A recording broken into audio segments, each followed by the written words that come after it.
Hello students, आज हम CA intermediate का paper number 2 corporate and other laws का एनालिसिस करने जा रहे हैं। देखिए हम कौन कौन सा एनालिसिस करेंगे। हम सबसे पहले पास्ट एग्जाम एनालिसिस करेंगे, फिर एबीसी एनालिसिस करेंगे और उसके बाद हम समझेंगे कि श्योर सक्सेस स्ट्रेटजी, कि इस पेपर में हमको श्योर सक्सेस कैसे मिले। सबसे पहले हम करने वाले past exam analysis. Past exam analysis क्या होता है? पास्ट एग्जाम एनालिसिस में ये बताया जाता है कि पिछले एग्जाम्स में जो पेपर आए हैं, कौन से चैप्टर से कितने मार्क्स के क्वेश्चन पूछे गए हैं, उसका एनालिसिस करा जाता है। तो चलते हैं हम। देखिए यहां पर एग्जाम्स दिए हुए हैं, तो पिछले हम जो 9 एग्जाम्स है उनका हम एनालिसिस करने जा रहे हैं। और यहां पर एग्जाम्स दिए हुए हैं, 9 एग्जाम्स के नाम दिए हुए हैं और यहां पर जो है चैप्टर 1, 2, 3, 4 चैप्टर नंबर्स दिए हुए हैं। तो देखिए चैप्टर नंबर 1 जो है कॉर्पोरेट लॉ का, उससे 3 मार्क्स का एवरेज 3 नंबर का पेपर उस पे से आ रहा है और यहां पर 9 में से 6 बार इसका क्वेश्चन पूछा गया है, ये यहां से पता चल रहा है। इसके बाद में चैप्टर नंबर 2 है इनकॉर्पोरेशन ऑफ कंपनीज, इससे 9 में से 8 बार क्वेश्चन आया है और 7 मार्क्स का एवरेज है। इसके बाद चैप्टर नंबर 3 है प्रोस्पेक्टस इन अलॉटमेंट, इसमें 9 में से 8 बार क्वेश्चन आया, 5 मार्क्स का एवरेज है। इसके बाद हम चलते हैं chapter number 4 share capital and debenture, इससे हर बार मतलब 9 के 9 बार क्वेश्चन आया है, 8 मार्क्स का एवरेज है। इसके बाद चलेंगे नेक्स्ट चैप्टर नंबर 5, इसमें से हर बार क्वेश्चन आया है, 5 मार्क्स का एवरेज है। इसके बाद चलेंगे चैप्टर नंबर 6, चैप्टर नंबर 6 में से 9 में से 7 बार क्वेश्चन आया है, 3 मार्क्स का एवरेज है। इसके बाद चलेंगे chapter number 7 management and administration, इसमें से हर बार क्वेश्चन आया है और 8 मार्क्स का एवरेज है। इसके बाद चलेंगे हम चैप्टर नंबर 8 डिविडेंड जो है, इसका जो चैप्टर नंबर 8 है, यहां पर हम देख रहे हैं हर बार क्वेश्चन आया है, 5 मार्क्स का एवरेज है। इसके बाद chapter number 9 accounts of companies, हर बार क्वेश्चन आया है, 7 मार्क्स का एवरेज है। इसके बाद है ऑडिट एंड ऑडिटर्स, हर बार क्वेश्चन पूछा गया है, 6 मार्क्स का एवरेज है। 57 मार्क्स का सब्जेक्टिव पेपर यहां से पूछा जाता है, 57 मार्क्स का सब्जेक्टिव पेपर है। इसके बाद चलेंगे हम पार्ट नंबर 2 जो है अदर लॉज। अदर लॉज में हम देखते हैं चैप्टर नंबर 1, इसका जो यूनिट 1 है कॉन्ट्रैक्ट एक्ट का यूनिट 1 है, उससे हर बार क्वेश्चन आया है, 5 मार्क्स का एवरेज है। यूनिट 2 बेलमेंट एंड प्लेज है, इससे 8 बार क्वेश्चन पूछा गया, 9 में से 3 मार्क्स का एवरेज है। और जो नेक्स्ट यूनिट है एजेंसी, इससे 8 बार क्वेश्चन पूछा गया है और 4 मार्क्स का एवरेज है। इसके बाद हम चलेंगे chapter number 2 negotiable instrument act है, इसका एवरेज 10 मार्क्स है, हर बार क्वेश्चन आ रहा है इससे। इसके बाद चलेंगे chapter number 3 general clauses act, हर बार क्वेश्चन आ रहा है, 7 मार्क्स का एवरेज है। और इसके बाद है चैप्टर नंबर 4, हर बार क्वेश्चन आ रहा है, 6 मार्क्स का एवरेज है। इस तरीके से टोटल 35 मार्क्स का क्वेश्चन, 35 मार्क्स के क्वेश्चन जो है सब्जेक्टिव टाइप के क्वेश्चन हैं, वो पूछे जा रहे हैं अदर लॉज से।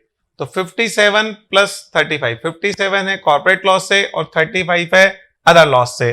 तो 57 प्लस 35 92 मार्क्स का पेपर सब्जेक्टिव पेपर आता है, इसमें से हमें 70 मार्क्स का पेपर करना होता है। 92 मार्क्स का पेपर आता है, इसमें से 70 मार्क्स का पेपर अटेंड करना होता है और 30 मार्क्स का क्या होता है, ऑब्जेक्टिव टाइप पेपर आता है।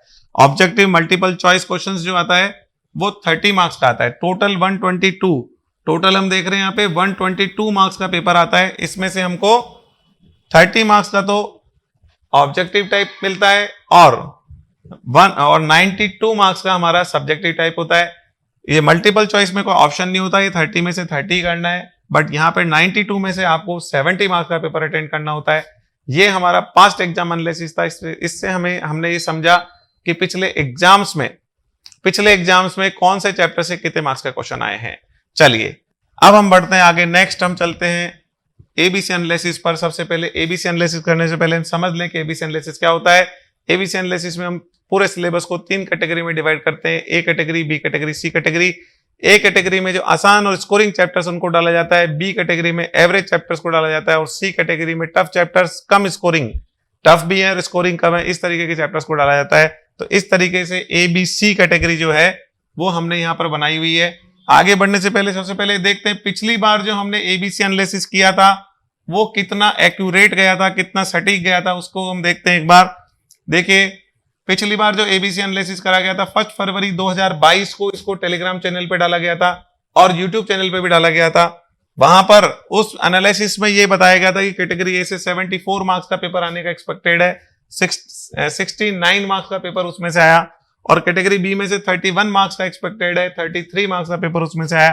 टोटल 105 का एक्सपेक्टेड था, तो 102 मार्क्स का पेपर एग्जाम में ए और बी कैटेगरी से पूछा गया।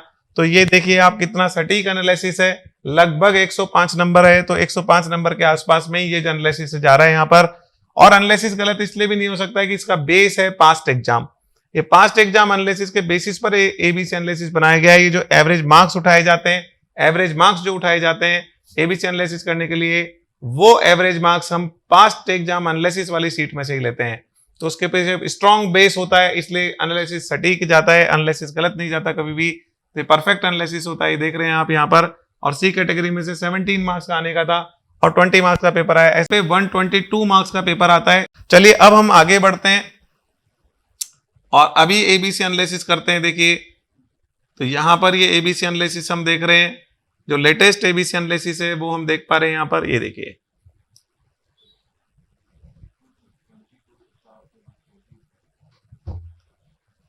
तो एबीसी एनालिसिस में अब देखिए हम एबीसी एनालिसिस स्टार्ट कर रहे हैं। एबीसी एनालिसिस में कैटेगरी ए में कौन कौन से चैप्टर्स हैं वो हम देखते हैं। कॉर्पोरेट लॉ है, उसका चैप्टर नंबर 2 है, आसान चैप्टर, आपको पता है, इनकॉर्पोरेशन ऑफ कंपनीज है, 7 मार्क्स का है। इसके बाद में चैप्टर 3 है, 5 मार्क्स का, प्रोस्पेक्टस है। उसका चैप्टर 5 है, एक्सेप्टेंस एंड डिपॉजिट है, 5 मार्क्स का। चैप्टर नंबर 6 है, रजिस्ट्रेशन ऑफ चार्जेस, 3 मार्क्स का। चैप्टर नंबर 8 है, डिविडेंड वाला, 5 मार्क्स का। और चैप्टर नंबर 9 है, अकाउंट्स ऑफ कंपनी, 7 मार्क्स का। और चैप्टर नंबर 10 है, ऑडिट एंड ऑडिटर, 6 मार्क्स का। देखिए आसान आसान चैप्टर्स हैं और स्कोरिंग चैप्टर्स है, वो हमने यहाँ पर लिए हैं, आप बिल्कुल क्लियर देख पा रहे हैं। अब आगे बढ़ते हैं। अदर लॉज में ए कैटेगरी कौन सा है? अदर लॉज में देखिए जो इंडियन कॉन्ट्रैक्ट एक्ट है उसका जो तीनों यूनिट है वो आपका बहुत आसान होता है। इंडियन कॉन्ट्रैक्ट एक्ट आपने पहले फाउंडेशन में भी पढ़ा होता है, तो उसका यूनिट फर्स्ट, सेकंड, थर्ड ये तीनों ए कैटेगरी में है। 5 मार्क्स, 3 मार्क्स और 4 मार्क्स का इसका एवरेज है। इसके बाद हम चलेंगे चैप्टर नंबर 3 जो है जनरल क्लॉज है। जनरल क्लॉज है, ये आपका बहुत आसान पड़ता है, 7 मार्क्स का इसका एवरेज है। ठीक है, इस तरीके से सब्जेक्टिव पेपर जो आ रहा है ए कैटेगरी में, हम देख रहे हैं सब्जेक्टिव पेपर ए कैटेगरी का है, 57 मार्क्स का सब्जेक्टिव पेपर है, ए कैटेगरी में से आ रहा है। और 57 मार्क्स का जो सब्जेक्टिव पेपर ए कैटेगरी में से आ रहा है, तो हमने उसी के प्रपोर्शन में निकाला ऑब्जेक्टिव क्वेश्चन। ठीक है, कि प्रपोर्शनेट करके निकाला, 19 मार्क्स का ऑब्जेक्टिव पेपर इसमें से आ रहा है। तो टोटल मिला के 76 मार्क्स, 122 मार्क्स का पेपर आता है, उसमें से 76 मार्क्स का पेपर ए कैटेगरी से एग्जाम में पूछा जाएगा, ये एक्सपेक्टेड है। अब आगे चलते हैं और एक्सपेक्टेशन सटीक जाती है क्योंकि इसके पीछे बेस होता है। आगे बढ़ते हैं, हम कैटेगरी बी देखते हैं। देखिए यहाँ पे share capital and debenture 8 marks का, और चैप्टर नंबर 7 जो है मैनेजमेंट एंड एडमिनिस्ट्रेशन 8 मार्क्स का, ये हम बी कैटेगरी में ले रहे हैं। इसके बाद में अदर लॉज में से जो interpretation of statutes and deeds ये है, ये 6 मार्क्स का है, इसको बी कैटेगरी में रखा गया है। टोटल 22 मार्क्स का है और उसी के प्रपोर्शन से ऑब्जेक्टिव टाइप का प्रपोर्शन निकाला गया 7 मार्क्स का। टोटल 29 मार्क्स का पेपर बी कैटेगरी में से आने का उम्मीद है। इसके बाद हम चलते हैं यहाँ पर, और ये जो फाइल्स आपको कहाँ मिलेगी ये भी बता देते हैं साथ ही। ये जो फाइल्स है आपको हमारे टेलीग्राम चैनल पे मिलेगी, और हमारे यूट्यूब चैनल पे तो ये वीडियो मिल जाएगा, उसमें भी दिखाई गई है, लेकिन जो आपको पीडीएफ चाहिए तो टेलीग्राम चैनल पे और मित्तल स्मार्ट लर्निंग ऐप में आप जाएंगे और होम पेज पे ही आपको एबीसी एनालिसिस मिलेगा। उसमें आप इंटरमीडिएट के अंदर जाएंगे तो इंटरमीडिएट में आपको ये फाइल, इंटरमीडिएट पेपर 2 के अंदर ये फाइल आपको मिल जाएगी। इसका वीडियो भी मिलेगा वहां पर। ऐप के अंदर जाएंगे, मित्तल स्मार्ट लर्निंग ऐप में जाएंगे तो वहां पर आपको वीडियो और ये पीडीएफ फाइल दोनों मिल जाएंगे। चलिए आगे बढ़ते हैं। हम लोग बात कर रहे हैं सी कैटेगरी है, तो सी कैटेगरी यहां पर कॉर्पोरेट एंड अदर लॉ में से जो है चैप्टर 1 है, 3 मार्क्स का एवरेज है, वेटेज कम है।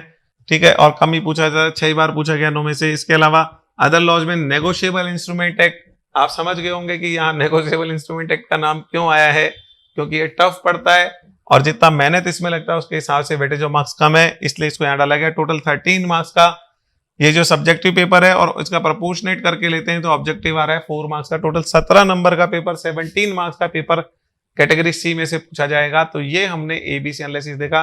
देखिए अब हम बात करते हैं एबीसी एनालिसिस का फायदा क्या है, एबीसी एनालिसिस से श्योर सक्सेस स्ट्रेटजी कैसे बनती है और एबीसी एनालिसिस को हम अपनी पढ़ाई में कैसे काम में लें। देखिए एबीसी एनालिसिस जो है, इसमें कैटेगराइजेशन करके आपको यह बताया जा रहा है कि आप जब पढ़ाई करें तो सबसे पहले ए कैटेगरी को तैयार करें। ए कैटेगरी को तैयार करें, इतना स्ट्रांग कर लें, बार बार पढ़ें उसे, इतना स्ट्रांग कर लें कि उसमें एक भी नंबर आपका नहीं कटने में आए। तो आप अच्छे से स्ट्रांग करें ए कैटेगरी को, उसके बाद आप बी कैटेगरी पे जाएं, फिर बी कैटेगरी को बहुत अच्छे से स्ट्रांग करने के बाद ही आप सी कैटेगरी पे जाएं। ये पढ़ने का सही तरीका होता है। कैसे कि जो आसान है, स्कोरिंग है, उसको सबसे पहले ग्रिप में लेना चाहिए, और फिर जो एवरेज है उसको ग्रिप में लेना चाहिए, और फिर जो टफ है उसको ग्रिप में लेना चाहिए। टफ जो है वो पूरा ग्रिप में आएगा, कितना आएगा वो डिपेंड करता है, ठीक है, लेकिन ए कैटेगरी आपके आराम से ग्रिप में आ जाएगी। तो यहीं से निकलती है शॉर्ट सक्सेस स्ट्रेटजी। कैसे कि भाई यहीं से शॉर्ट सक्सेस स्ट्रेटजी कैसे निकलती है कि यदि हम ए कैटेगरी को इतना स्ट्रांग कर लें कि उसमें हम नंबर नहीं कटने देंगे, लगभग पूरे नंबर हमारे आ जाएंगे, तो हमारे पास होने का अरेंजमेंट तो हो गया। हम डेफिनेटली पास हो जाएंगे यदि हम ए कैटेगरी भी स्ट्रांगली तैयार कर लेते हैं। तो देखिए प्लानिंग होती है एक कि सबसे पहले ए कैटेगरी, फिर बी कैटेगरी, सी कैटेगरी। सबसे पहले तो क्या होता है, हम ये कहेंगे कि यदि आप पूरा कोर्स कर पा रहे हो और पूरे पे ही कॉन्फिडेंस ला पा रहे हो तो फर्स्ट प्रायोरिटी इसको रखिए। लेकिन टाइम कम पढ़ने की वजह से, या कॉन्फिडेंस नहीं आ रहा है, हमें पढ़ने का टाइम कम मिल पा रहा है, या कोई भी रीजन की वजह से यदि आप पूरे सिलेबस पे कॉन्फिडेंट नहीं हो पा रहे हैं, तो फिर हमें क्या करना चाहिए? पूरे सिलेबस में हम कॉन्फिडेंट नहीं हो पा रहे हैं तो फिर हमें क्या करना चाहिए? एक एक स्टेप बाय स्टेप आगे बढ़ना चाहिए। सबसे पहले ए कैटेगरी, फिर बी और फिर सी को स्ट्रांग करना चाहिए। तो इससे क्या बेनिफिट होता है कि आप ए कैटेगरी स्ट्रांग हो गई आपकी, तो आपका पास होने का अरेंजमेंट आराम से हो जाएगा, आपका सक्सेस का श्योरिटी हो जाएगा यदि ए कैटेगरी भी स्ट्रांग हो गई। तो इसलिए शॉर्ट सक्सेस स्ट्रेटेजी ये काम करती है कि आप ए कैटेगरी करके फिर बी करें, फिर सी करें। ये बिल्कुल डेफिनेटली काम करती है। हर बार जब भी रिजल्ट्स आते हैं, बच्चों से बात होती है, उस सिस्टम को जो बच्चे फॉलो करते हैं उनको डेफिनेटली फायदा मिलता है, उनका स्कोर बढ़ता है और पास होने का अरेंजमेंट तो उनका डेफिनेटली हो ही जाता है। इसलिए यहां पर ये एनालिसिस करा गया। अच्छा, एक चीज और बता दें, कुछ स्टूडेंट ऐसे होते हैं जो पूरा पेपर तैयार कर लेते हैं, कॉन्फिडेंस नहीं होता है। पूरा पेपर तैयार कर लिया, अब वो एग्जाम में 100 मार्क्स का पेपर करके आते हैं, लेकिन जब रिजल्ट आता है तो उनके 20-25 नंबर, 30 नंबर, 35 नंबर, इतने नंबर आते हैं, 40 नंबर भी उनके नहीं आ पाते हैं। तो ये जो प्रॉब्लम्स होती हैं ये इसलिए होती है कि हम क्या कर रहे हैं, पूरे को पढ़ तो रहे हैं लेकिन कॉन्फिडेंस किसी पे नहीं है। तो उस तरीके की पढ़ाई नहीं करनी चाहिए, उस तरीके की पढ़ाई का नुकसान होता है। वो गलत तरीका है पढ़ने का कि कॉन्फिडेंस किसी पे नहीं है, तैयारी हमने पूरे सिलेबस की कर ली। सही तरीका क्या है कि जितना हमने तैयार करा है उसमें फुल कॉन्फिडेंस, जितना हमने तैयार करा है उसमें फुल कॉन्फिडेंस है हमारा। तो ये सही तरीका होता है। इसीलिए हम कहते हैं कि पहले ए कैटेगरी पे फुल कॉन्फिडेंस डेवलप करो, जब फुल कॉन्फिडेंस डेवलप हो जाए तभी बी पे जाना है, नहीं बी पे जाने का कोई फायदा नहीं होने वाला आपको, ठीक है। तो एक एक स्टेप से चले, कॉन्फिडेंस डेवलप करते जाएं और आगे बढ़ते जाएं, तो इससे हमारी सक्सेस की श्योरिटी हो जाएगी। और यदि हम पूरा पढ़ लेंगे बिना कॉन्फिडेंस के तो उससे स्कोर आने वाला नहीं है। आप 100 नंबर का पेपर करके भी आ जाओगे तो आपका नंबर आने वाला, मतलब मार्क्स कम आएंगे, तो उसका नुकसान होगा हमको।